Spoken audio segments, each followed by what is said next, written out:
Matagumpay na naisagawa ngayong araw ang kasalang barangay sa Nenyo Jesus sa lungsod ng Iriga, kasabay ng selebrasyon ng Araw ng Mga Puso sa pangunguna ng lokal na gobyerno ng lungsod ng Iriga City at City Civil Registrar at ang alkalde ng lungsod na si Mayor Wilfredo Rex Cuba Oliva, Vice Mayor Edsel Di Maywata at ang suportang nakiisa mga sangguniang panglungsod.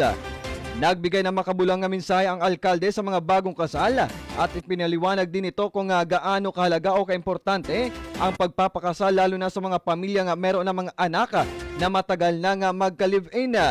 Pangunahing mga benepisyaryo ng naturang programa ay ang mga indigenous people at ang mga marginalized sector ng nasabing barangay. Habang nagpaabot naman ng pasasalamat ang head ng City Civil Registrar na si Maria Nancy Robles Oxiano na suporta na ibinigay ng alkalde ng lungsod sa kanilang mga programa. Pakinggan natin ang parte ng payag ng City Civil Registrar. Ikakasal po ngayon ni Mayor Rex Oliva ay 13 pairs or 13 couples na nagsasama na for more than 5 years na walang legal impediment to marry, para at least po mabigyan sila ng libreng kasal and ang mga anak nila po ma-legitimize by subsequent marriage. This is one of the priority projects ni Mayor Rex na talagang binavalue niya po ang sanctity ng marriage, yung value ng family as the basic foundation ng society.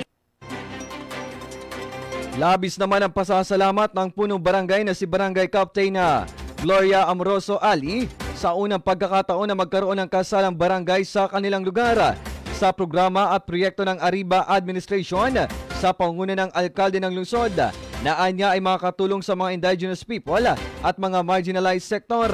Pakinggan naman natin ang parte ng kanyang mensahe. The first time in the history po ng Barangay ni Jesus na nagkaroon po ng mass wedding, lalong-lalo na po sa IP community. Malaking tulong po ito sa programa po ni Mayor Rex Oliva na magkaroon po ng libreng kasal para po sa mga IP. Malaking pasasalamat po namin kay Mayor Rex kasi po hindi lang po sa libreng kasal na ito, pati na po yung mga libreng pagpaparehistro, lalo na po sa IP, talaga po malaki ang suporta na binibigay niya po sa barangay namin. Habang labis naman ang tuwa at pasasalamat ng 13 mga bagong kasal, isa na dito ang mag-asawang sina Junami Orunan at ang kanyang asawa na si Chris Marca Lata dahil anya 10 taon nilang pagsasamahan ay natuldukan ang kanilang kahilingan na maikasal. Pakinggan naman natin ang kanilang pahayag.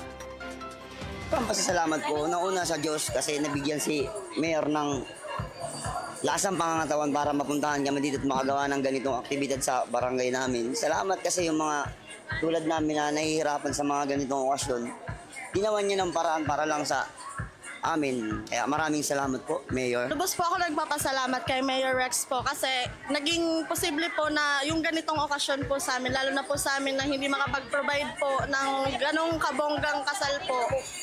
Natugunan po ni Mayor yung ganitong okasyon po para maging legal po yung pagsasama namin bilang mag-asawa. Samantala, bukod sa libreng kasal o kasalang barangay, nakatanggap din sila ng cash incentives at isang sakong bigas galing sa lokal na gobyerno ng lungsod.